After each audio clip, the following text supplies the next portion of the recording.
We are glad to welcome you on a Hard Reset YouTube channel, and in this short and simple video, I'll answer the question that is, what SD card for DJI Mini 3 Pro? So if you were wondering what memory or SD card type is required for this DJI Mini 3 Pro drone, the answer is the micro SD. So that's the format that you should shoot for, and the slot for an SD card is located at the back of the drone, right next to the charging port.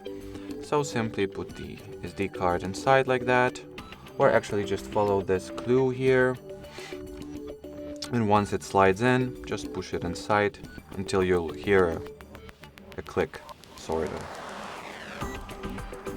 And once the click is heard, the SD card gets slotted right in, and now it is mounted or inserted successfully, and it should be recognized by the drone.